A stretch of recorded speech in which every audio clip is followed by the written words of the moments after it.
Bueno, vamos a ver, Rubén Arranz, bienvenido. Buenos días. Bueno, te veo contento, ni que hubieras ganado en el Estadio de Hola, Luz. ¿qué tal, Federico? Buenos días. ¿Qué te parece? Bueno, pues no estamos tristes, todo lo contrario. Pero me ha Estamos en unos decepcionado momentos en que tanto estamos Benfica, en Cuaresma y el Benfica, que era un club amigo. Bueno, íbamos con Mou hasta que sucedieron unos episodios que realmente son irrepetibles y no podemos asumir. Eso Pero hay que reconocerlo. Esa nostalgia nunca se va a ir, de No, verdad. no, nunca se no. va a ir. Eso No, se borra, eso no se borra. perdona, pero a mí se me ha ido un poco, bastante, un poco bastante. Por lo menos hubo un momento de intensidad un poco difícil. Ahora, sí. yo ayer veía a Marlaska, es más, le estábamos escuchando aquí, ¿verdad, Rosana? En directo. No puede ser que haya dicho que la víctima se lo tiene que decir a él. No puede ser, o sea, no puede ser. Nadie es un pingajo tan arrastrado de una mujer que está de baja hace 8 meses con una denuncia por violación del superior, del jefe máximo de la policía, que le diga que a él, porque si no, él no dimite. O sea, eso sí que es presión, revictimizar y tal. Oye, que se fue tan fresco y lo ovacionaron. Sí, pero estaba muy mal, ¿eh?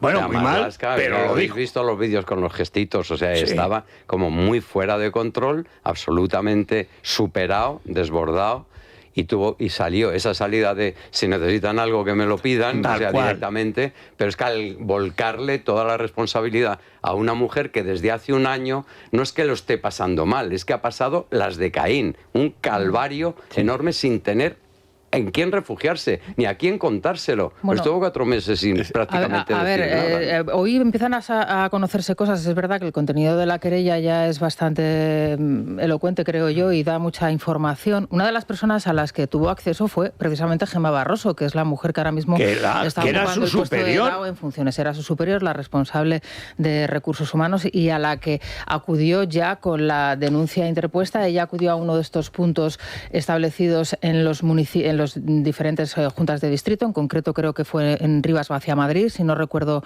mal, donde ella denunció el acoso al que estaba siendo sometido. Desde el mes de abril, que es cuando se produce la violación, hasta el mes de julio aproximadamente, ella recibe de manera continuada llamadas, ofertas, todo tipo de chantajes por parte tanto del DAO como por parte del segundo del DAO, que es el otro señor que ha sido también el mini-DAO. Sí, es decir, que ya al menos conocemos 3 personas que eran conscientes y que conocían los detalles de la violación, es decir, el DAO, su segundo, y Gemma Barroso. Pero ahí hay otra cosa, Rubén, no sé si lo ves, lo que aparece hoy, por ejemplo, en El Mundo, vamos, que era un Salazar, que eso de no podía mantener, no se subía a la bragueta, que es igual, exactamente igual.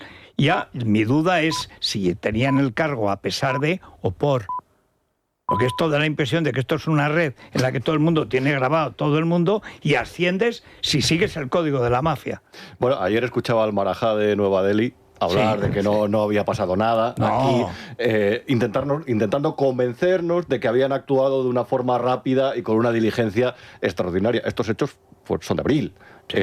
Y le leía, creo que era en el periódico, que a lo mejor hubo más episodios que ella no pudo demostrar. Y, como decía Rosana, evidentemente hay más pruebas de que había más gente que lo sabía y que lo intentó tapar. Ese era el número 1 de la policía. Era el 1 con prórroga. Con prórroga, además. Con prórroga. Eso es. Yo creo que esto es algo para que Marlaska, el ministro de Interior, asuma su responsabilidad, pero ayer, básicamente, la respuesta, hemos actuado con total diligencia. Yo recuerdo, ayer se me venía a la cabeza, no sé si os acordáis, creo que fue el pasado junio, cuando saltó lo del el caso Cerdán, con todo lo grave que había en ese famoso informe de la UCO. Lo primero que dijo Pedro Sánchez cuando salió en Ferraz a dar la rueda de prensa no tuvo que ver con lo que había hecho Santos Cerdán, tuvo que ver con las conversaciones sobre chicas de Koldo y de Ábalos. Ayer ya esa defensa de la mujer que tanto le preocupaba por asunto demoscópico, porque perdemos votantes, ya no le preocupaba tanto. Él dijo que habían actuado con diligencia y intentó citar otros casos que supuestamente afectan al Partido Popular para hacerlo que de es un caso que está en el juzgado. Es que ya no solamente es que no hay una defensa de la mujer, que era su prioridad, se supone, dentro de la legislatura, es que hay una humillación a una víctima directamente. Eso que decías, Federico, si yo dimito, si ella me lo pide, es un chantaje. Eso se llama chantaje. Es una agresión. es otra agresión, pero otra además, como lo decía, encima presumiendo, creyendo que quedaba bien. Miserable, está repitiendo y agravando lo que ha hecho tu chico de confianza 7 años. O sea, es que lo ha tenido al frente de la policía, salido. Hoy aparece también, no sé si en The Objective, donde una historia que lo tuvo que sacar la policía de un lío en un prostíbulo de Valladolid. Segundo Martínez, sí, aquí es donde interviene Segundo Martínez en Valladolid. Que todavía que está en Huawei. Huawei está perseguido en todos los países occidentales y aquí le han adjudicado nada menos que las grabaciones por orden judicial. Huawei es el Ejército Popular de China. Bueno, es que Zapatero es el ministro de Exteriores, ahora está en una situación un poco delicada, vamos a ver cómo termina, y este Segundo Martínez sigue siendo el jefe de la policía, pero sin vamos, ninguna es el duda, que manda en el interior. El artículo que publicó Cacho en su momento, que fue premonitor, anunciaba todo esto que está pasando ahora. Sí. Todo esto, el servicio de seguridad, el jefe de policía de la Moncloa, como de pronto se va a Huawei, como de pronto él controla todo, pone a su sucesor, va designando cómo se organiza la estructura de la Policía Nacional. Decía Rubén, oye, que resulta que este señor Dao, que este señor de la Bragueta, manda sobre 70.000 unidades, 70.000 policías armados, en los cuales incluye la policía judicial, todo. Dice, esto de que cuando suena el timbre a las 6 de la mañana es el lechero, pues aquí la verdad es que también empezamos a rezar para que sea el lechero, porque hay cosas que, claro que lo sabía más gente, lógicamente. Tú fíjate cómo cuenta ella, cómo le llama, que está el Dao y el mini Dao en un restaurante, están comiendo, le llama por teléfono y que te vengas para acá, que te vengas al restaurante. Le manda un coche conducido por un policía, que el coche la lleva desde la comisaría hasta el restaurante y luego la está esperando. Digo, bueno, esta historia era lógicamente sabida, pero requete sabida. Y Marlaska llega ayer al Congreso y dice, a mí que me registren, yo no sé nada. Y es más, si me seguís acusando, en la calle os espero, decía a la oposición. Esto me lo dices en la calle. Ahí con lo de Huawei, es que de verdad, habéis dado una clave importante. Huawei, por cierto, que también era cliente de las hijas de Zapatero, otras de las empresas que pasaban. Es más, es el único cliente que tiene. Y Pepiño Blanco, cuidado. Por supuesto. Y además el de análisis relevante, que bueno, también ha estado detenido.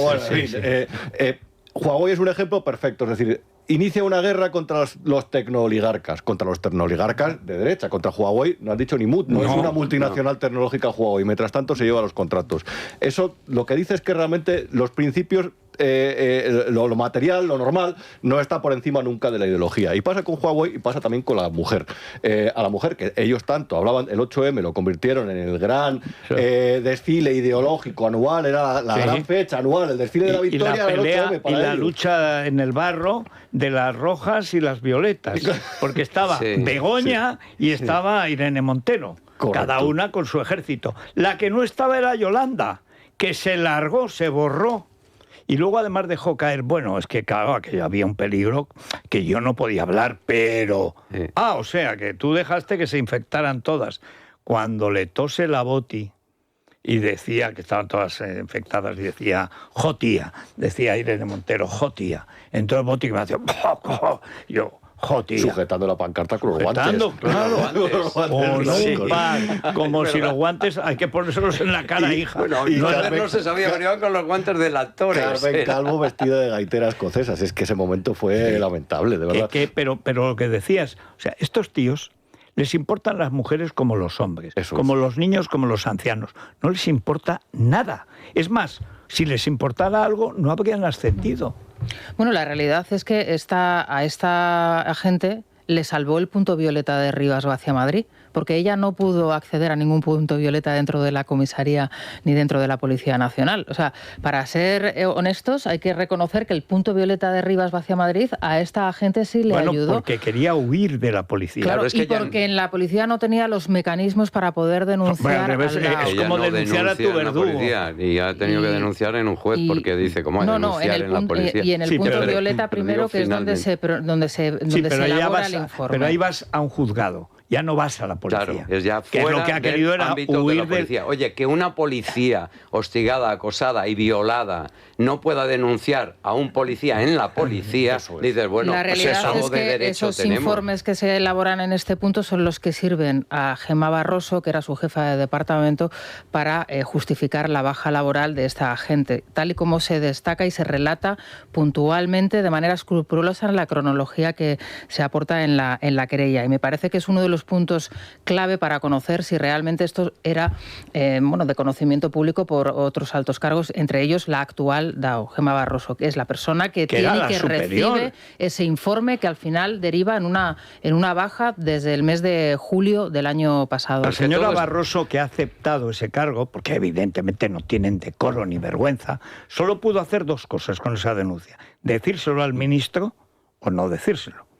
Si no se lo dice al ministro, es porque ella es parte de esa banda de violadores. Si se lo dice al ministro, no puedes aceptar de ese ministro para ocupar el lugar del violador, tú que conocías los hechos y no has hecho nada para impedirlo.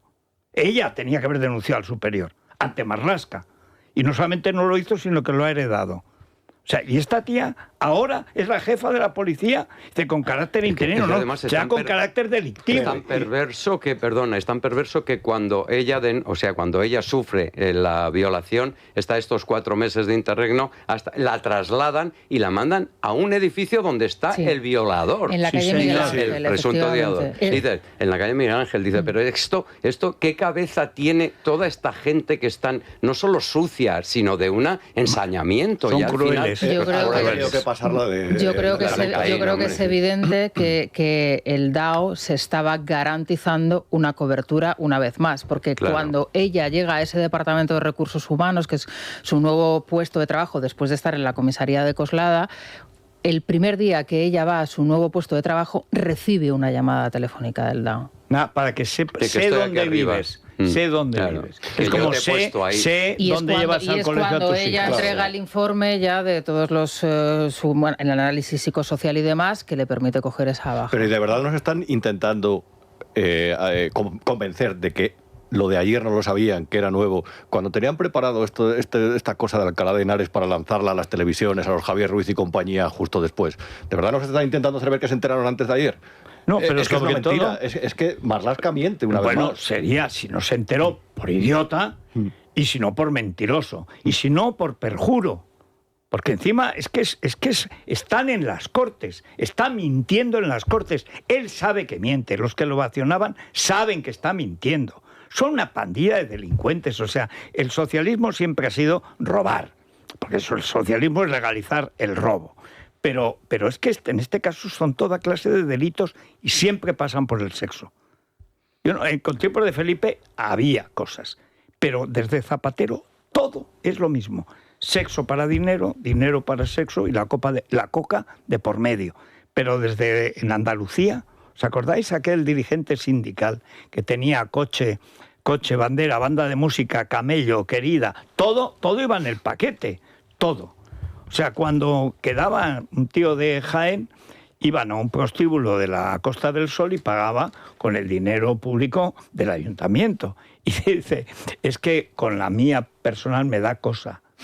Y se ahorraban. Un director para general, que no le pida a la mujer, ¿no? Bueno, claro. Ayer vi, como estoy siguiendo lo de Jack Lang en Francia, que es asombroso, además de menorero, violador, ladrón, de tal, resulta que nunca pagó ni un café. O sea, toda la carrera de Jack Lang, medio siglo de la vida de Francia, dando clases de ética a todo el mundo. Y brillante, brillante. Hay que reconocerlo. Bueno, pues es necesario quemar el cine americano, que es como hizo la campaña esa. No, hay que defender el francés. Bueno, pues sabes que hace 5 años ya que no le dejan ir ni siquiera al Festival de Cannes, porque se iba lo más caro de Cannes, que todo es caro, pero imagínate un restaurante de estos de 4, 6 o 14 estrellas Michelin. Nunca pagó. Pero es que el taxi nunca lo pagó. Pero es que el café nunca lo pagó, siempre pagaba el servicio. Pero es que se hizo instalar, siendo ministro tal y cual, también tenía una alcaldía, o sea, bueno, todo era dinero público, compró unos muebles de diseño y cuando ya por fin lo echaron del ministerio, se llevó los muebles. Y el sucesor se encontró el despacho vacío. Se llevó hasta los muebles. No pagó nunca nada. Nada. Pero nada es nada. O sea, desde el primer puesto de concejal hasta el último del Instituto Árabe. Para irse, para despedirse, porque claro, la han pillado con lo de Epstein y tal, organizó una fiesta, 22.000 euros, que por supuesto mandó a quien fuera. En Cannes, directamente, y en todos los sitios, no pagaba jamás. Pero siempre muy... Un hombre austero. Un hombre austero. No, él, todo lo que ingresó, todo. No pagó nunca nada, pero nunca en 50 años. Es difícil, ¿eh? Porque además en Francia eso de pagamos a son tour, ¿no? Bueno, ni tour ni nada. No pagó nunca nada. Daba clases absolutamente de todo. Y ayer vi, porque claro, están saliendo canales de YouTube, como el control de la información es tan tremendo en Francia. Tan tremendo, o sea que ha habido asesinatos y tal y cual, te enteras de cosas sorprendentes. Por ejemplo, el príncipe de Broglie, que era el hombre de confianza de Giscard, fue asesinado. Y entonces hubo 3 asesinatos en el septenato de Giscard, y este fue el primero. Y este de Broglie que, pues tenía mucho que ver con España. ¿Os acordáis del caso Matesa? El padre de Valéry Giscard d'Estaing, Edmond Giscard d'Estaing, era pues socio, tenían a Broglie en Suiza como hombre de él, Matesa y el Banco Popular. Cuando estalla el caso Matesa, Pilar Reyes lo denuncia y tal. Y un tío que hizo un libro muy arrojadizo sobre el Opus Jesús Infante, sacó un libro que nadie, excepto un medio de comunicación francés, lo llevó a televisión. Mira que era costumbre llevar con los libros, apóstrofe y tal, nadie. Y entonces vi a este tío, que tiene una pinta, por cierto, curiosa, diciendo que se llama Un crimen bajo Giscard. ¿Dónde fue el dinero de Matesa? Siempre se ha dicho que iba a cuentas suizas de esta gente ligada al Banco Popular. ¡Ja! A la financiación del partido de Giscard, a través del padre. Tenían una sociedad conjunta, aparece, por cierto, Termes, que en paz descanse, el Banco Popular, cuyo jefe era de Broglie, el príncipe de Broglie, que era un príncipe de la época de Napoleón o antes, son italianos de tiempos de Mazzarino, que habían emigrado a Francia, y tal cual. Dice, bueno, entonces el dinero de Matesa, porque la crisis de Franco acabó en las arcas de la política francesa. Con el ruido que hicimos aquí. Con el ruido, el follón, la crisis, a la cárcel, Matesa, Vilar Reyes en la... financiero bueno, pues el dinero se lo llevaron estos cabritos, vía Suiza, con conocimiento de un sector. Son muy listos. Son muy listos. Pero sale un criminólogo francés y una joven muy, muy hecha para adelante, muy Juana de Arco, imponente, grande, francesa, guapa, pero no atractiva, o sea, imponente. Le dice, vamos a ver, a un criminalista, ¿y usted cómo explica qué es lo que estamos viendo? Con Jarlan, caso de Duhamel, que todos son casos de la élite que han conseguido tapar toda clase, hasta asesinatos de menores, todo. Dice, pues mire, esto es una casta. Esta es la casta del 68, que rompe todas las reglas morales que había antes, que es una generación, se hace con el poder y desde el poder impone esa impunidad suya como si fuera una moda que hay que seguir. Y ahora la gente más joven, hijos o nietos de esa generación, se da cuenta de que son monstruos. Y aparece Cohn-Bendit diciendo que le encanta hacerlo con niños, con los de su familia, pero diciéndolo en televisión. O sea, la pedofilia casi como una religión obligatoria o chic. Claro, lo ves ahora, pero dice, es una casta. Dice, y eso desaparece con la casta. No hay más. Lo que pasa es que ya tienen una edad y ahora, en la vejez, los hijos o los nietos denuncian a los padres. Bueno, y es que era así. Pero es que eso es a nivel mundial. Es decir, todo lo que viene de Stowowke no es más que rehacer la ideología del 68. Judith Butler es una lectora de Foucault.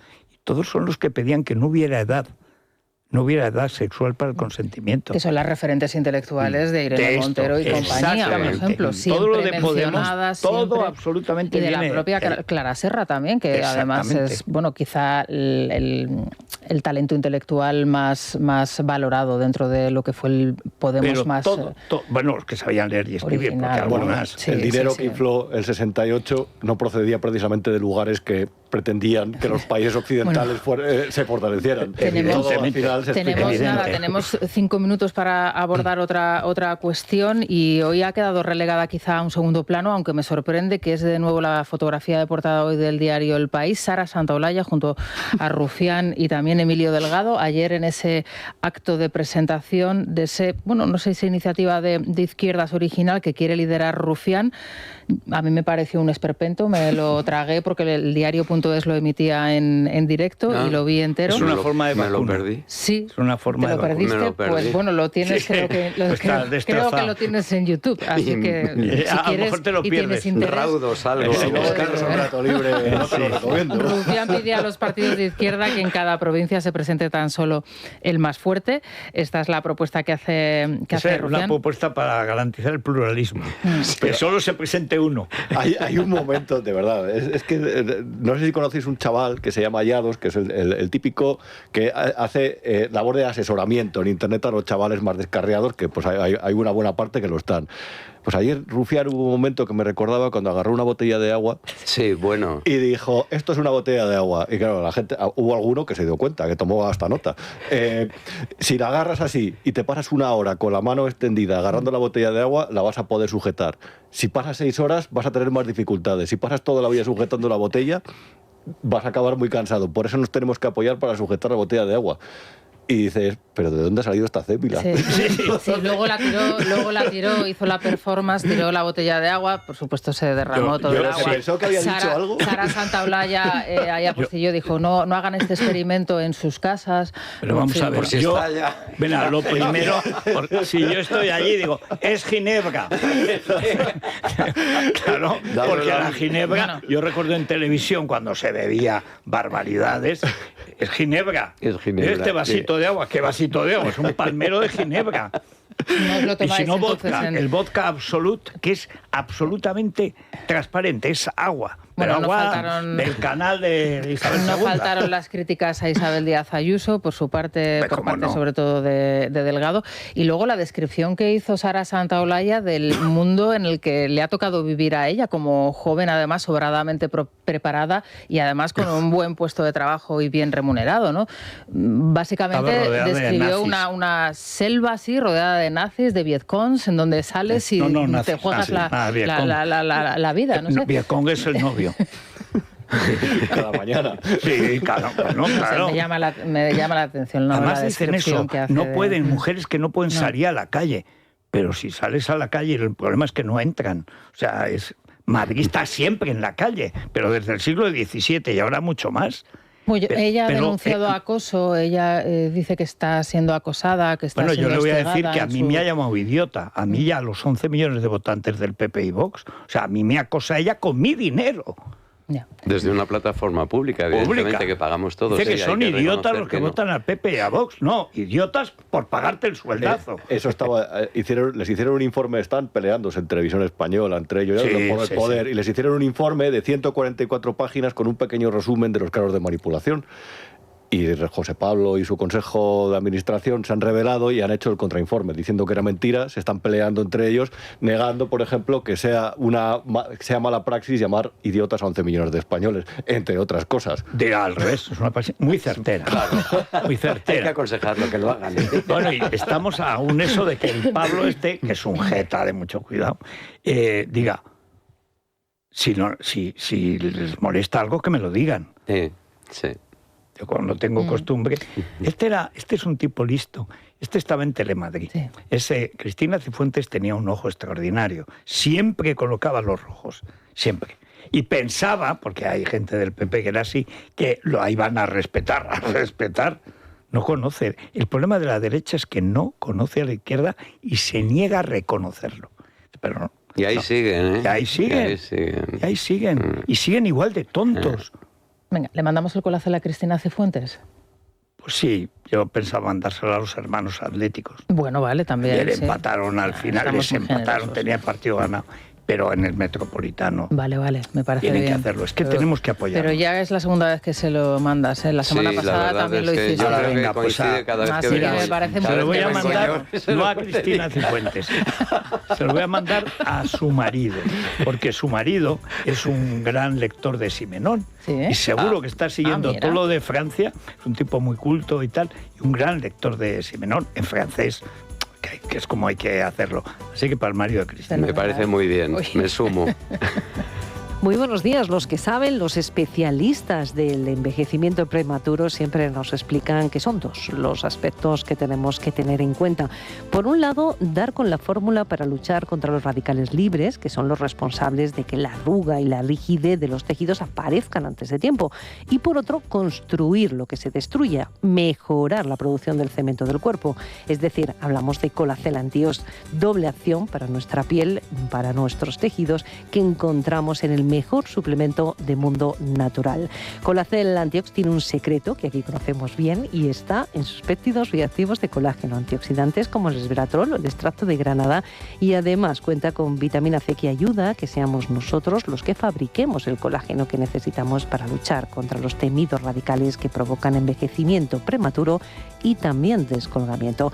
El resultado, eficiencia, luchando contra ese estrés oxidativo y dejando cao a los radicales libres. Pregunten a su dietista o farmacéutico por Colacel Antiox de Mundo Natural. Llamen también al 914460000, teléfono de información, de pedidos y de asesoramiento gratuito en la web www.parafarmaciamundonatural.es y en la aplicación móvil de Mundo Natural. Mundo Natural. Es la mañana de Federico, con Federico Jiménez Los Santos. Bueno, atención, porque hay ofertas límite en el Corte Y Inglés. son ofertas estupendas, pero solo por un tiempo muy limitado. Y aquí van unos cuantos ejemplos en el departamento de belleza. En la marca CeraVe, segunda unidad al 50% de descuento en una selección de productos, 25% de descuento en todos los productos de las marcas GAM, Geske, Meritene, Solgar, Pure, Arco Pharma, 20% de descuento en toda la marca Ana María La Justicia y 2x1 en la marca Viamulta. Ofertas límites solo en el Corte Inglés del 19 al 22 de febrero en tienda web y app. Pues muy bien. Vamos a hacer una pausita, si te parece. Les contamos cómo está la borrasca Pedro, que ha pedido una prórroga también. Tenemos No se va prorrogada también. tampoco. Se tenía que haber ido hoy, pero creo que la hasta pasado borrasca mañana. marrasca, Sí. las borrascas Dice uno de marrascas. Barcelona, está ahí muy fuerte, Pedro, muy fuerte. Digo, sí, solo lo botan ahí. Ya. Exacto. Es la mañana. Es radio. Bueno, el tiempo con la borrasca Pedro, pues ¿qué les voy a contar? Insoportable, viento por todas partes, las temperaturas bajan, llueve poco, nieva más, en fin, mal. La máxima en Madrid, igual que ayer, 10-11 grados. La máxima nacional, hoy se retira Murcia. Ha desaparecido Murcia de nuestro radar. Las dos capitales canarias, 21 grados. Ayer 26 en Murcia. Teodoro, ¿qué estás haciendo? Teodoro. A lo mejor es que ya terminó el concurso de lanzamiento de huesos de aceituna de la Mollar Chafa, que es la marca homologada, que ganó el campeón del mundo, es Teodoro García Gea. 17 metros. Comento a favor. También, a lo mejor han anulado la prueba. Por eso. Que eso no se homologa. Eso no se dice porque, bueno. Y la mínima en Burgos, 0 grados. Y en la bolsa, Luis Fernando. Pues tenemos que contar que nuestro selectivo IBEX 35, después de conquistar máximos históricos de nuevo en el día de ayer, hoy abre con cierto retroceso, un 0,24% abajo, según nos muestran las pantallas de información en tiempo real, 18.153 puntos para nuestro principal indicador, que aunque pierda los máximos encontrados o alcanzados ayer, la verdad que sigue siendo unos niveles muy altos. Ahora mismo lo que manda en el mercado son, pues el incremento de la tensión de nuevo entre Estados Unidos e Irán, el precio del petróleo, que en el Brent se ha ido a los $70, y luego en el plano de los grandes inversores ha habido un movimiento que todo el mundo ha ido comentando y aquí lo vamos a comentar. Warren Buffett, ya sabes, el mejor inversor de todos los tiempos. El último movimiento, antes de retirarse definitivamente de Berkshire Hathaway como principal hacedor de la toma de decisiones, ha desinvertido en Amazon y en Apple, donde ya ha considerado que ha obtenido las ganancias que tenía que tener, y de repente ha comprado New York Times, ha vuelto a los medios de comunicación. Eso es que le sobra el dinero. Podía comprar el Washington Post, que andaban despidiendo ahí a gente a Sí. mansalva, Bueno, pero ¿no? ahí está Bezos, ¿no? No creo que le dejase. No creo que Oye, llegara a un y intercambio en de- el New York Times está Slim. Slim, Bien. que sacó a Corina en su periódico, dijo que trabajaba para el gobierno español. Corina Sue von Wittgenstein. Pero si es que... En fin.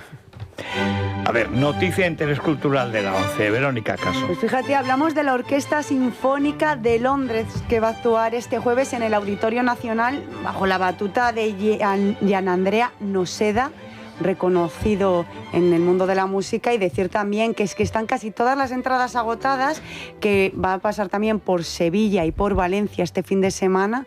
Y bueno, alguna he visto que queda, pero muy poquitas.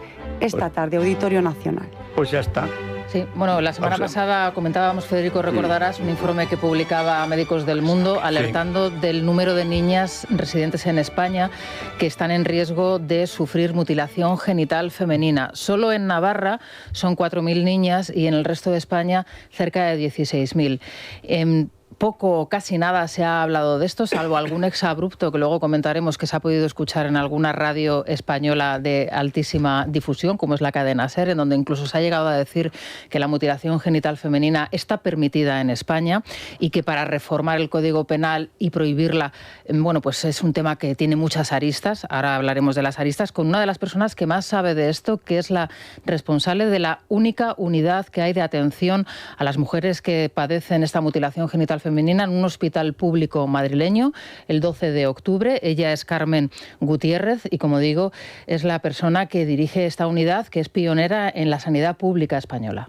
Y es reconstruir lo destruido. Esta es la Palomera la que dijo eso. Esther Palomera. Esther Palomera, otra intelectual. Bueno, Carmen Gutiérrez es ginecóloga y dirige una unidad que, como decía Rosana, no es que sea pionera, es que es única. Y debo decir que es verdaderamente admirable para remediar los estragos de la mutilación genital femenina, que es tradicional en algunos países, no obligatoria, y por supuesto en España es un delito como un piano de cola. Pero los datos, recuerdo que los primeros nos los dio Rosana aquí, eran bastante asombrosos, porque una cosa es que haya casos y otra cosa es que haya tantos casos. Bueno, Carmen, bienvenida. Enhorabuena por el trabajo que estáis haciendo en un hospital público. Claro, es pionera en la sanidad pública, porque es verdad que la sanidad privada a lo mejor tienen esto más experiencia. Bueno, pero cuéntanos primero, ¿cómo es esta mutilación genital? Siempre se dice ablación del clítoris, pero es una cosa todavía más compleja. Sí, así es. Bueno, lo primero agradecer que me hayáis invitado y dar voz y visibilidad a 200 millones de mujeres y niñas que han sufrido la mutilación en el mundo. La mutilación consiste en una práctica no médica cuya función es lesionar los genitales externos femeninos, generalmente a edades muy tempranas. O sea, no tiene ningún fin médico, eso hay que dejarlo muy claro. Simplemente busca pues la lesión, sobre todo del clítoris y de los genitales. La función es que no haya placer, digamos, en el futuro, sino que porque en muchos países se da casi a la vez la mutilación y pactar un matrimonio de esa niña, que son niñas. Bueno, el fin, es verdad que hay muchísimos motivos culturales que llevan a seguir perpetuando esta práctica a lo largo de los años. Entonces, es una identidad cultural, la sensación de pertenencia a un grupo. Se cree también que mejora la fertilidad, que evita el crecimiento excesivo de los genitales, porque existe la creencia de que si no se cortan van a crecer hasta que lleguen prácticamente al suelo.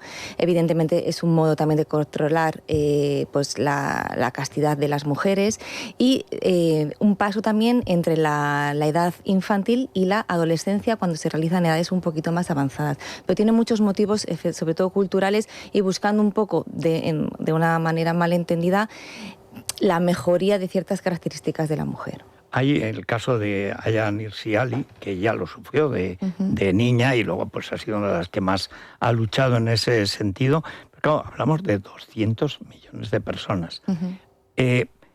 ¿Qué se hace para evitarlo en esos países? Porque es toda una zona concreta geográfica de África. ¿Y qué no se hace? Bueno, a ver, más del 50% de los países tienen leyes que penan y prohíben esta práctica, o sea que se sabe que es una práctica muy dañina para las mujeres. El problema fundamental es la falta de información pues en los lugares donde se hace, porque es una práctica que se realiza de forma cultural, en forma de la comunidad, o sea, en las niñas de la misma comunidad, en cierto momento se decide que todas van a pasar, digamos, por este ritual, o cuando han nacido, pues se realiza unas cuantas niñas a la vez. Pero es algo que no se realiza en hospitales, sino que se realiza pues en un ámbito local, con lo cual es verdad que llegar hasta ahí, perseguirlo y buscarlo, pues es difícil. Pero es verdad que muchos países africanos tienen leyes que penan esta práctica. O sea que es una especie como de brujería, digamos, frente a la legalidad sanitaria, la realidad. No sé si llamarlo brujería, porque generalmente lo hacen además personas que son referentes en esa comunidad. O sea, no lo hace cualquiera, lo hace una mujer que puede ser la partera, una mujer un poco de peso, de referente en esa comunidad, con lo cual le da un poquito, pues digamos, de empaque y sí, de ritualidad. Sí, de legitimidad. Exacto. Hay una cuestión que me llamó la atención, yo os cedo, pero me llamó muchísimo la atención, y es que contaban una de esas prácticas y era con una hoja de afeitar oxidada. Es decir, no es que no sea, digamos, en condiciones sanitarias, es que es en condiciones de enfermedad prácticamente inducida, porque una cosa es que no sea y otra cosa es que sea explícitamente pues letal para la salud, para cualquier contagio, etcétera. Efectivamente se realiza, pues claro, no son sanitarios, es pues una partera, una persona de referencia, utilizan cualquier objeto cortante, para todas las niñas el mismo objeto, y claro, y unas condiciones pues totalmente insalubres, sin esterilidad, en la zona donde hayan decidido realizar a cabo la práctica. Y la última cuestión, ¿cómo funcionáis en este grupo del Hospital 12 de Octubre? ¿Cuánto tiempo lleváis? ¿Y qué es lo que desearíais que se supiera, si va mucha gente, si hay poca gente que lo conoce? A ver, nosotros comenzamos en el 2019 porque debido a la situación geográfica que tenemos y a la población que atendemos, pues vimos que cada vez teníamos más mujeres que procedían de países de alta prevalencia en la práctica. Entonces es verdad que es difícil abordar el tema, es un tema sensible, un tema muy íntimo, un tema además que las mujeres muchas veces no asocian, si tienen síntomas ahora de mujer adulta, con esa práctica que se les realizó en la infancia. A veces se practica a los meses de vida, otras veces un poquito más mayorcitas, pero muchas de ellas no recuerdan lo que se le hizo, se lo ha contado pues su madre, algún familiar. O sea, que creen que ese estado es normal. Sí, o sea, pues el hecho de tener infecciones o de no tener problemas con las relaciones o una esterilidad no lo asocian a una práctica que a priori se les ha realizado a todas las niñas con una intención, bueno, pues de mejorar su fertilidad, digamos, también de alguna forma. Entonces, lo primero que hay que hacer es, claro, es una educación básica, no desde el ámbito sanitario, sino desde el ámbito social, de que entiendan que esa práctica no es buena para ellas, no es buena para sus hijas, y que así consigamos que no se perpetúe a lo largo del tiempo. Hay, Carmen, un gran desconocimiento sobre esta cuestión. Yo, que me he interesado mucho por este tema, es verdad que hay cierto tabú. Hay gente que no quiere escuchar hablar de determinados temas, y menos en medios de comunicación social como este. Es decir, lo que estamos haciendo ahora mismo a mucha gente le sigue dando grima, voy a expresarme así, y muchas veces apaga la radio porque entiende que es un tema que les desagrada, ¿no? Y existe el falso conocimiento, la falsa creencia de que cuando estas mujeres y estas niñas llegan al mundo occidental, la ablación del clítoris se deja de ejecutar, y esto no es así. De hecho, existe esa práctica. Lo que sucede es que no se realiza en el país en donde ahora mismo están asentados, es decir, España. Se aprovechan determinados periodos vacacionales. El Ramadán. Claro, en donde vuelven otra vez a mandar a las niñas a sus países de origen, y es allí donde se practica la mutilación. Ahí, ¿cómo entráis vosotros ¿qué mecanismos tenéis para controlar que a esas niñas no se les practique la mutilación cuando llegan a los países de origen? Vale, pues la figura de atención primaria es fundamental, porque son los médicos de atención primaria, las enfermeras, los pediatras, los que dentro de la revisión de la niña sana tendrían que a una niña llegada de estos países de alta prevalencia explorarle los genitales y determinar si esa niña ha sufrido mutilación o no. De tal forma, si queda reflejado que no la ha sufrido y la niña va a viajar a país de origen, sí que deberíamos de pasar por la consulta del pediatra. Existe desde hace años la creación de un compromiso preventivo, que es como un documento que no tiene validez jurídica, pero que sí compromete a la familia a permitir explorar a la niña a la vuelta de ese viaje, con el fin de informarle también, dejar constancia que se le ha informado de todas las secuelas físicas y las consecuencias legales que hay en este país, porque en este país efectivamente está legislado que no se puede realizar esta práctica siendo ciudadano español, aunque no esté en nuestro territorio. Entonces, ese compromiso también libera un poco a la familia, porque la familia muchas veces, a veces quiere, pero muchas veces no quiere. Pero claro, cuando vas allí, la presión social del grupo, la pertenencia, pues hace que se lo realicen incluso en contra de la voluntad de los propios padres. Es decir, que ¿cómo es ese protocolo y desde cuándo existe? Pues esto se comenzó en Cataluña y existe es un compromiso preventivo que lleva, no te sé decir, yo creo que es como desde el año 2019 o así, sí que existe una documentación que depende de atención primaria y que la enfermera o la persona que más ve a los niños, porque claro, tiene que haber alguien que tenga cierto tipo de trato. Es verdad que es un tema muy difícil de abordar, que lleva mucho tiempo y generalmente tendría que ser alguien que tenga un clima de confianza pues con esa familia, ¿no? Pues, ¿pero es obligatorio? No, no es obligatorio. O sea, sería es recomendable, ¿no? Y es verdad que no es vinculante. O sea, de hecho, preparando un poco he leído que a veces la familia a veces lo firma y luego no la vuelve a traer a la niña, ni siquiera vuelve a España.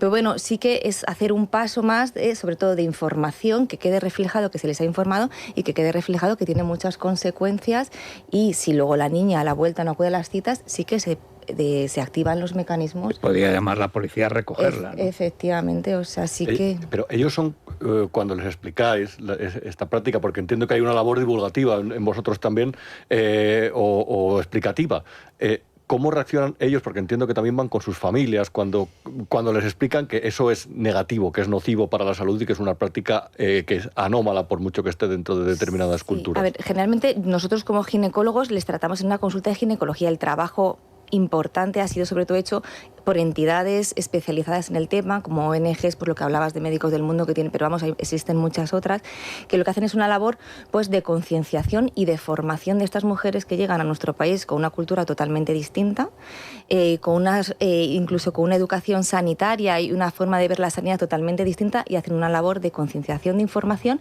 y de acercamiento, porque es verdad que los sanitarios y el ámbito sanitario es muy desconocido para ellas y no es igual el que ellos tienen que el que nosotros, o sea, la forma de citarnos, de explorarnos. Una exploración ginecológica es algo que ellos no han tenido. Entonces esto hay que prepararlo.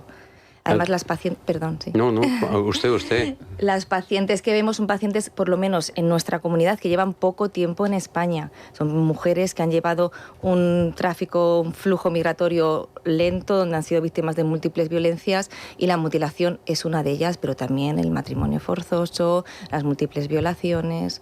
Entonces, bueno, es verdad que hace falta una preparación que es ideal que sea pues antes de acceder al sistema sanitario, no sé que sea una urgencia. Sí, doctora, yo era un poco en la línea de lo que está usted diciendo. ¿Cuál es el perfil de la mujer porque creo que hasta el momento han tratado 150 casos, poco más o menos, en su centro, alguno más, y que además va creciente, ¿no? La demanda, por así decirlo. Claro, a ver, ¿Y cuál es el perfil medio, digamos, de la mujer que llega a su departamento?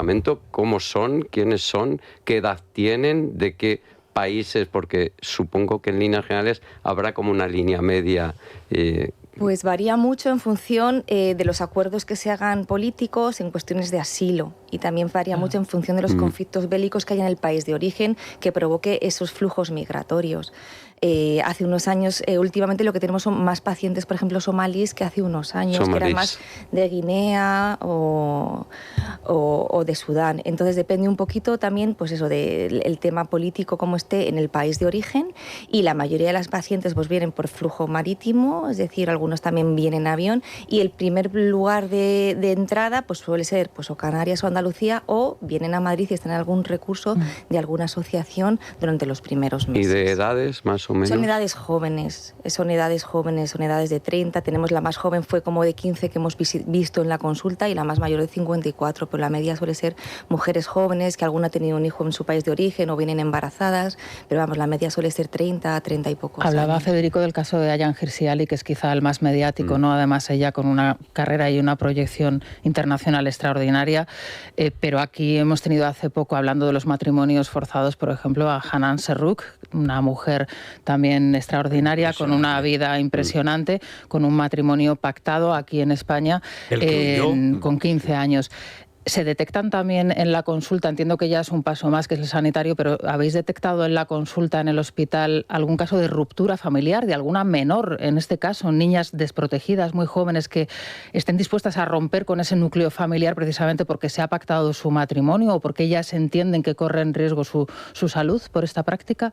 A ver, generalmente vemos las que han huido de su país de origen. Yo no he tenido el caso de tener niñas nacidas aquí y que se les esté obligando a ese matrimonio, o en la consulta no hemos llegado a esa profundidad.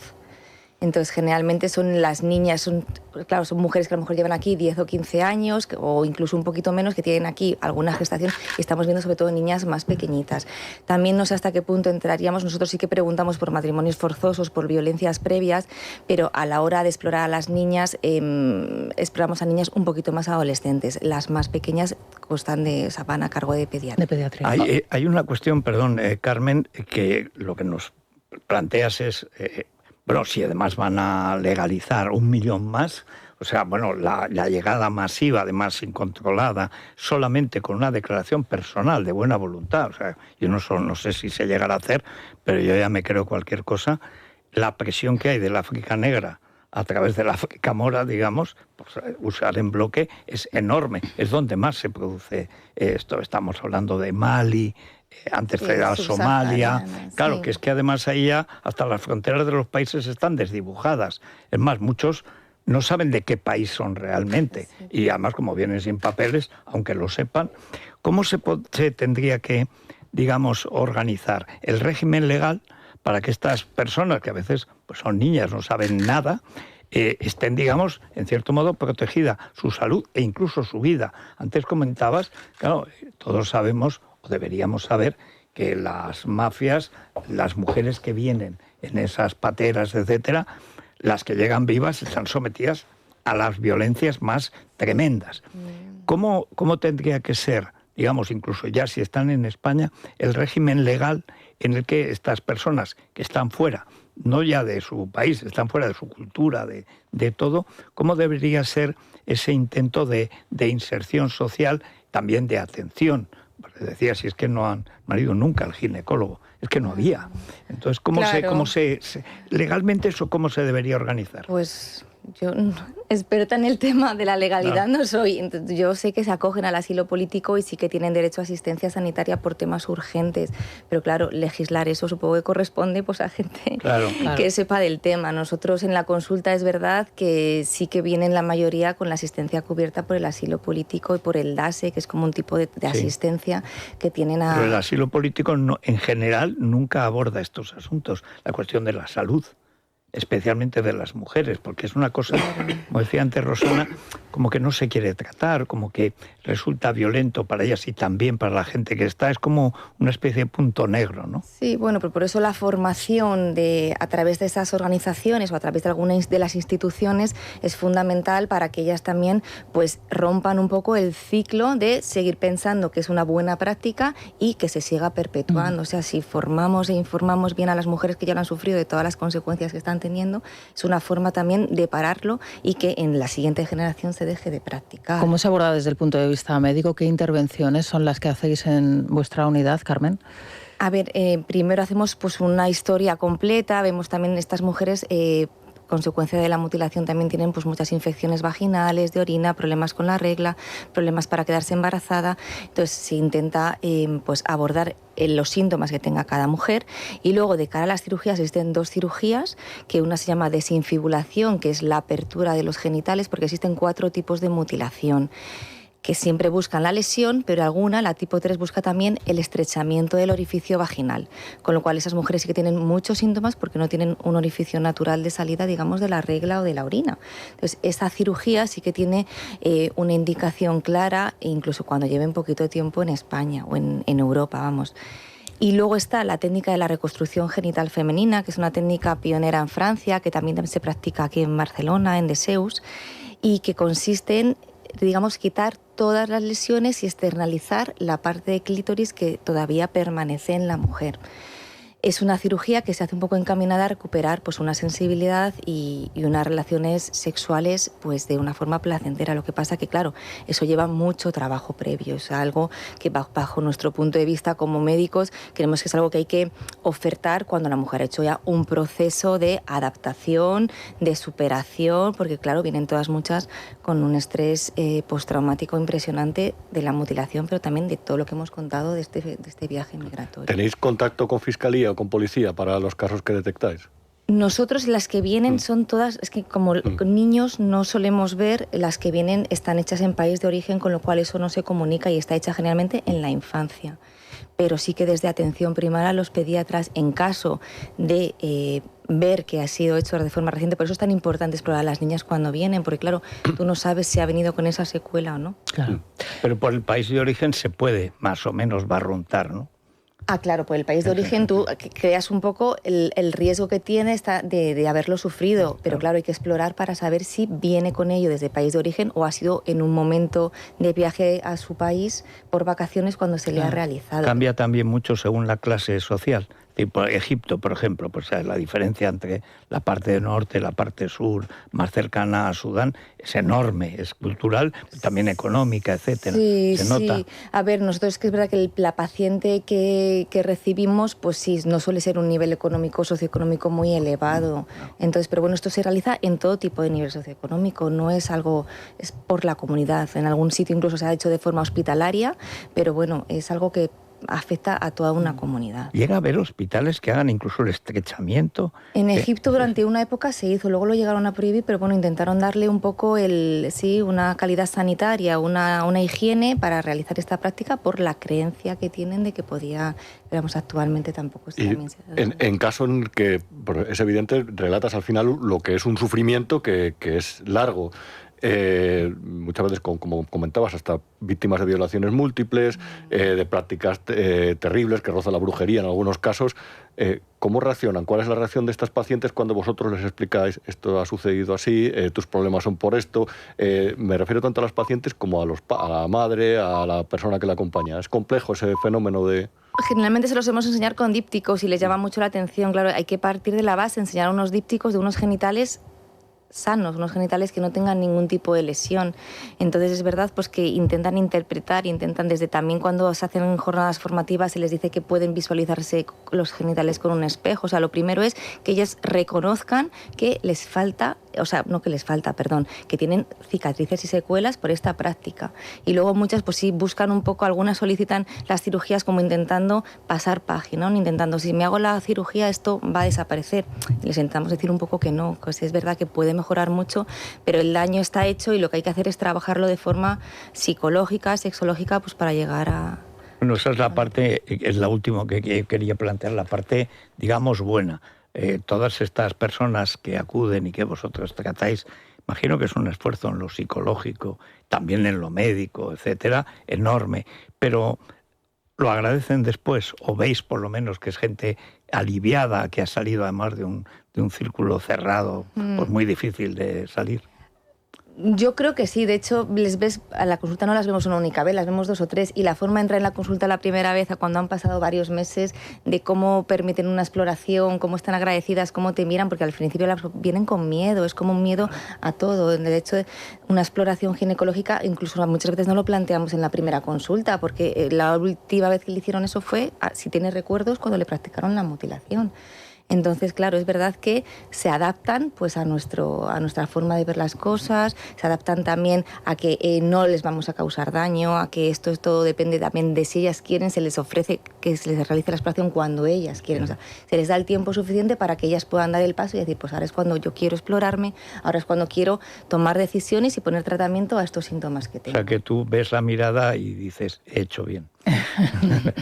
La verdad que las que ves varias veces lo agradeces porque te miran de una forma distinta. Y dentro de su ámbito social o familiar, las que ya han han sido tratadas incluso quirúrgicamente, que expanden luego la buena nueva de que, oye, que esto hay que hacerlo, que está muy bien, que en el 12 de octubre se está actuando tal y cual, como para que hagan un poco de apóstoles de esta iniciativa, ¿no? Bueno, vienen casi siempre acompañadas de la figura de la mediadora intercultural, que es una figura fundamental, que es alguien generalmente de su país de origen, o sea, de origen africano, que lleva mucho tiempo en Europa, que está muy posicionada y muy formada. Y ese vínculo con alguien que le acerca es lo que les da mucha tranquilidad y mucha confianza. Así que es verdad que entre ellas, pues claro, crean comunidad, están muy unidas, viven práctica, o sea, entre ellas, claro, hablan mucho, pero la figura de que alguien como de su propia etnia haya pasado por esto, pues claro, les hace ver las cosas de una forma mucho más amigable. Pues muchísimas gracias, Carmen, y enhorabuena por ese trabajo que es, aparte de pionero, yo creo que es ejemplar. ¿no? Y casi heroico, yo diría. Bueno, y hay que decir que ya premiado, porque recibió Carmen, que es muy discreta, no lo ha dicho, pero yo lo digo, que premiado por la Comunidad de Madrid, porque es un trabajo pionero en la sanidad pública. Y bueno, ahí es un trabajo silencioso que yo creo que hacemos bien en divulgarlo, Federico. Es que además que es un programa que siguen muchísimos médicos y muchos estudiantes de medicina. Bueno, es el clásico, o sea, que lo oyes y de pronto, pum, hay una vocación. ¿Por qué? Porque es que a veces hay que oírlo, es verdad, en los medios. Este es un asunto que es tabú, como decía Rosana, en esas culturas y en la nuestra, porque es desagradable. Totalmente. Bueno, parece que está muy lejos, pero al final lo lejano se vuelve cercano cuando el mundo cambia. Muchas gracias, Carmen. Gracias a vosotros. Gracias. Es la mañana. Es radio. Bueno, ¿por dónde van los oyentes hoy, Silvia? Porque es que hay tantos asuntos. Bueno, preguntábamos esta mañana si creen que Marlaska dice la verdad cuando asegura que se enteró de la querella contra el DAO el mismo martes. Claro, ha aflorado el peor enemigo de la clase política, que es la hemeroteca. Porque ¿quién es Marlaska? Marlaska es el del bulo del culo, el del bulo de las balas, el del bulo de Paiporta. Recordad que dijo que Sánchez había sido atacado por la extrema derecha. ¿Verdad? El mismo que ocultó la lancha de Barbate a los eurodiputados, el que ocultó el viaje de Delcy a Barajas, el que no ha investigado la fuga de Puigdemont o el que ha colocado a los proetarras y a los golpistas en la Comisión de Secretos Oficiales. Y si seguimos, nos podemos quedar hasta mañana, porque la lista de traiciones del ministro de Interior es tan larga que la única duda que tienen nuestros oyentes, Federico, lo único que dudan un poquito respecto a si conocía o no esta violación es por qué nos iba a decir ahora la verdad.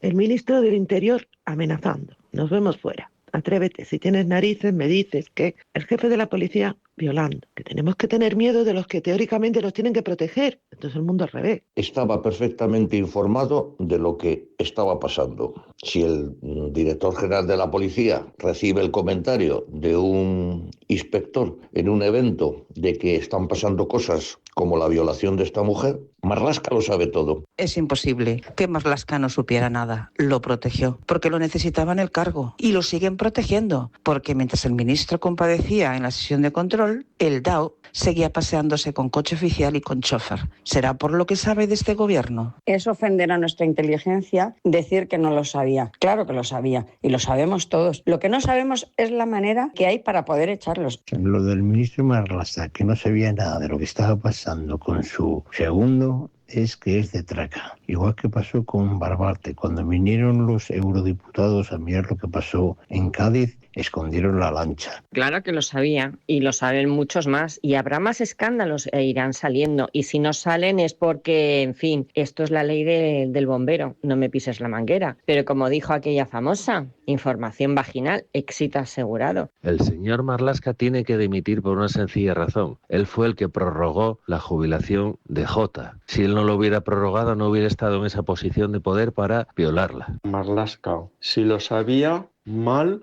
por encubridor. Y si no lo sabía, peor por incompetente. En cualquier caso, debe dimitir. Sería impresionante que la víctima presunta de las violaciones por parte del DAO de la policía saliera a la palestra diciendo que efectivamente no se sintió protegida por el ministro del Interior, Grande Marlaska, para que le tomara la palabra y dimitiera, pero no dimitiría.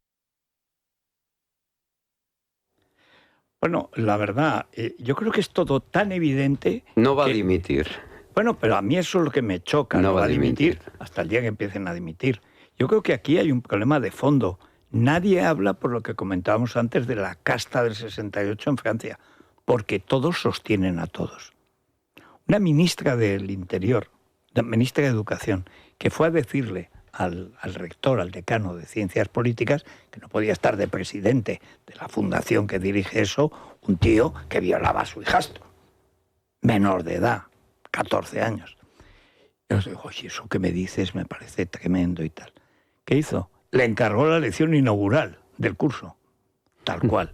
Y entonces lo explicaba a ella. Y dice, bueno, es una red, le réseau. Es decir, es una red y ellos viven en la red. Es más que una tribu. Porque es que no importa lo que yo haga, error, delito, lo que sea, cuanto más ayude yo al peor delito a taparlo, más me van a ayudar a mí, para mi carrera o para todo. Dice, y ayer vi otro caso. El padre de ese muchacho violado, Kouchner, ministro de Asuntos Exteriores de Francia, no se preocupó por su hijo. Porque sería denunciar a Diamel, amigo, el ahora marido de su señora. Su señora no se preocupó de su hijo. ¿Por qué? Porque es la red. Claro. Es un clan, es una casta. Y en la casta no te puedes salir. Lo que comentaba ahora la doctora Carmen Gutiérrez, de que, claro, en esa etnia, ese grupo social es muy duro. Cuanto más fechorías haga, más duro es, más cerrado es.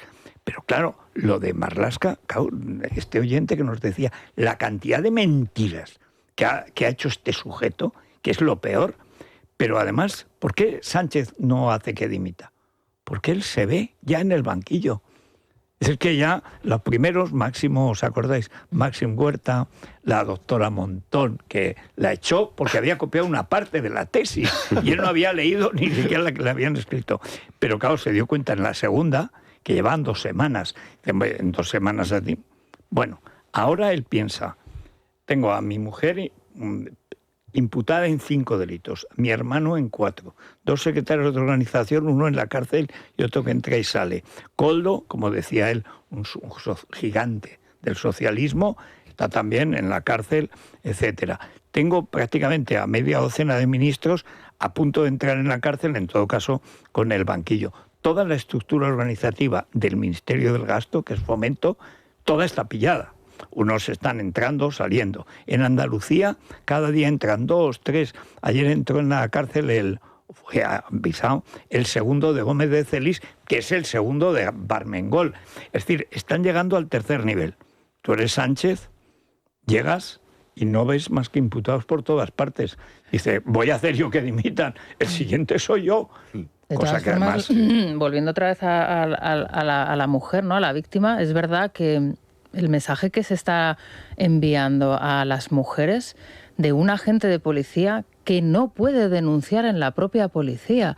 Es que esto lo piensas detenidamente y dices, a lo mejor los puntos violeta los tenían que haber establecido en este tipo de... en los ministerios, en las secretarías de Estado, en la Moncloa, las direcciones generales, bueno, porque fíjate, claro, es que la policía no puede presentar denuncia en la policía, se tiene que ir a Rivas o hacia Madrid. Pero lo sorprendente es que ya han renunciado a hacer política. Esto ya es lo que sea. Es decir, aguantamos lo que sea, aquí no dimite nadie. Es que vemos a un ministro de Transporte, después de que haya 47 víctimas, desgraciadamente, sobre la mesa por los accidentes, defendiendo su gestión impecable, el ministro de Transporte. O sea, ya no piensan en hacer política solo de convencer al ciudadano, persuadirle. No, van a lo que sea, a proteger la red de complicidades. Este es un caso, lo de la policía es paradójico. En tiempos de Aznar es cuando cambian que cualquiera que quiera denunciar malos tratos sea atendido por mujeres. Y eso se hizo sin grandes alaracas, pero fue un cambio esencial. Es decir, que ha llegado una mujer y hablar siempre con una mujer. Bueno, ¿y si esa mujer es la que le está pasando esto en la policía? O sea, esta mujer a lo mejor ha recibido a una mujer que viene a denunciar que la han violado y ella no puede denunciar siendo policía que la ha violado el jefe. O sea, es que eso no es paradoja, esa es la realidad. Aquí el derecho dice una cosa y el hecho es totalmente contrario. Y la siguiente pregunta es, ¿y cuántas mujeres o cuántas agentes se pueden encontrar en esa misma situación?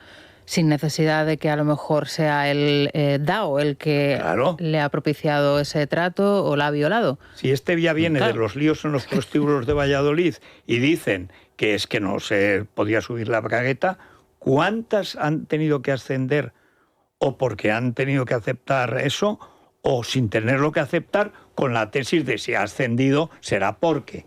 Que también eso es letal. A todo esto ni siquiera todavía se le ha cesado. Quiero decir que sigue en el cargo, porque dice, yo he dimitido, pero estoy esperando a que ellos tomen la decisión. Vamos a ver, como ya se va a jubilar, lo que no quieren es actuar contra él, porque claro, le tienen que agradecer todos los servicios prestados. Está desde el minuto 1 que llegó Marlaska al ministerio. Es que este DAO sabe toda la historia de todos y ha sido el jefe con todas las consecuencias que ello trae, que ello acarrea. Igual que el director general de la policía, del que no hablamos, de este señor Pardo, que también es un hombre de Bono, secretario de Estado del Ministerio de Defensa con Bono, tiene todo. Que también está desde el minuto 1 y desde antes. Desde antes, porque ya estaba con Bono, dice, desde el minuto 1 de Marlaska, dice. Me decían un sindicato de policía que parece que están esperando para premiarle con la jubilación después de lo que ha hecho.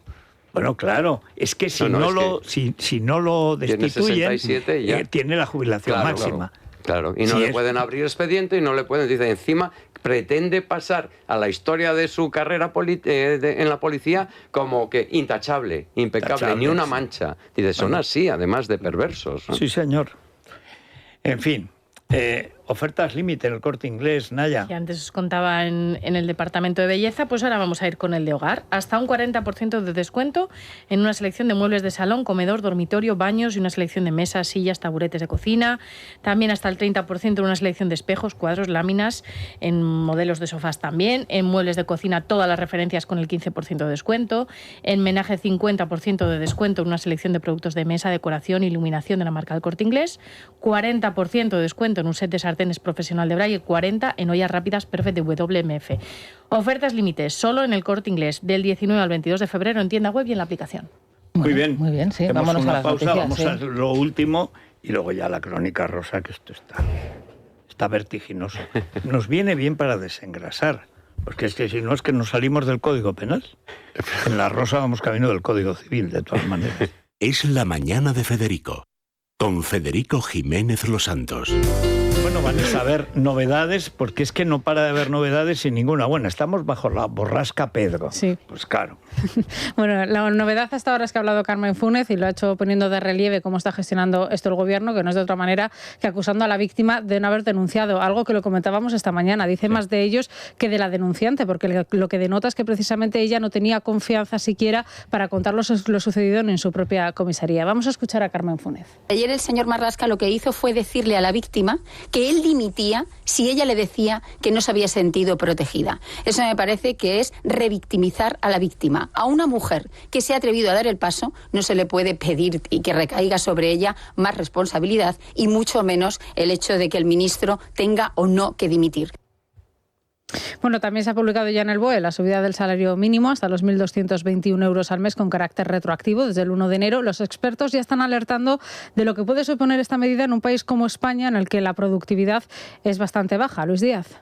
¿Qué tal? Muy buenos días. Los expertos económicos insisten en que los salarios solo pueden crecer de forma sostenida cuando cada hora trabajada genera más valor. Con la nueva subida se mejoran los sueldos más bajos, pero no altera el funcionamiento del mercado laboral, ya que mientras el crecimiento siga apoyándose en empleo barato y no en productividad, los salarios seguirán siendo iguales. Y es que cobrar más no sirve de nada si la vivienda, la energía o la cesta de la compra siguen aumentando. Hay que decir que no solo los expertos económicos ponen en entredicho la nueva subida del salario mínimo, sino también el propio Comité de Expertos del Ministerio de Trabajo. En su último informe señalan que existe un peligro potencial de que trabajadores cualificados queden dentro del denominado agrupamiento salarial, cuando el salario mínimo debería ser la referencia solo para personas trabajadoras sin formación. Lo habitual era que los jóvenes e inmigrantes cobrasen ese salario. Ahora está aumentando en personas mayores de 35 años con cualificación media alta.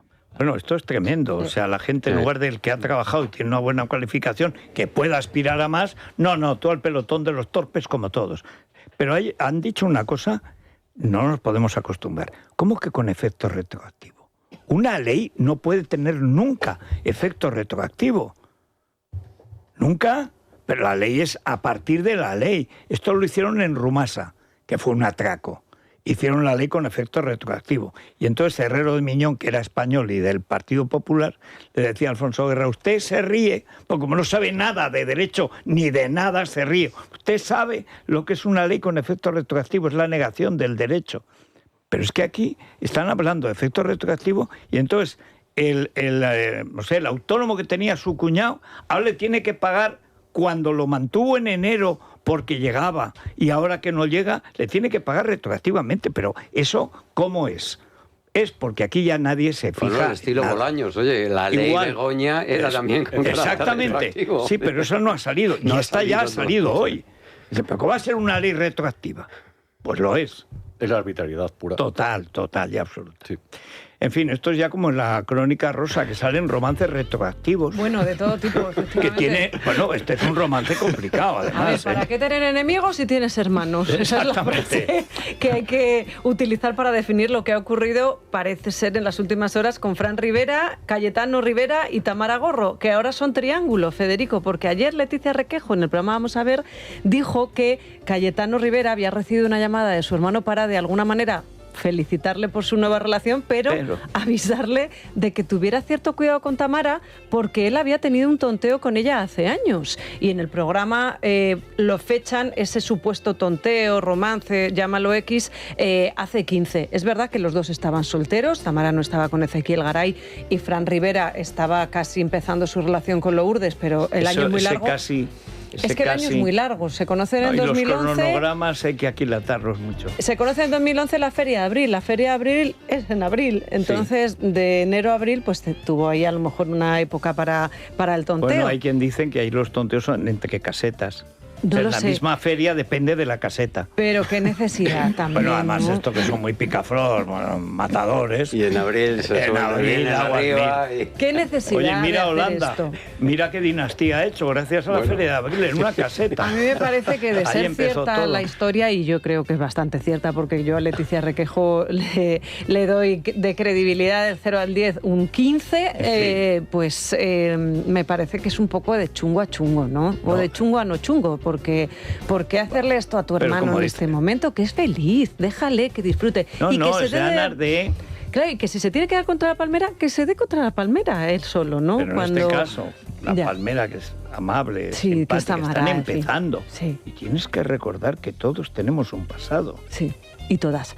Bueno, eso por un lado. Luego se está poniendo negro lo de los Matamoros Flores, toda esta familia, Campos, etcétera, porque ya ha contado Laura Matamoros qué ocurrió con su primo, qué tipo de discusión tuvo con su primo, el de Carlo Constancia. la pulsera Eso por es. el delito. Y eso es algo que ha recordado precisamente Diego Matamoros, el hermano de Laura, primo de Carlo, sobrino de Mar Flores, que ha intervenido, si parece Juego de Tronos, que ha intervenido, o los Reyes Godos de los que hablábamos el otro día, que ha intervenido en toda esta cuestión para decir que su hermana tenía que haber directamente ido a comisaría a denunciar a su primo.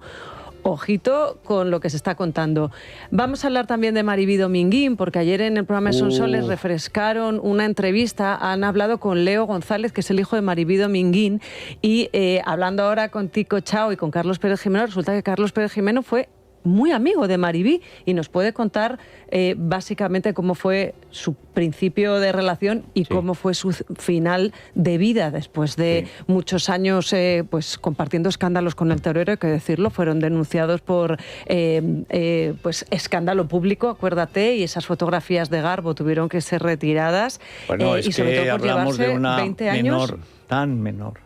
Era tan menor la sobrina. Eso dice en su Francia hijo. sería normal, pero aquí no. Eso dice su hijo, que hoy en el Código Penal hubiera estado penado. ¿Cuántos años tenían? 13, cuando empieza el tonteo, sí. Con 16 ya eran novios. Sí, bueno, más que novios, sí. Pues eso lo vamos a hablar todo en la Crónica Rosa. Es la mañana. Es radio.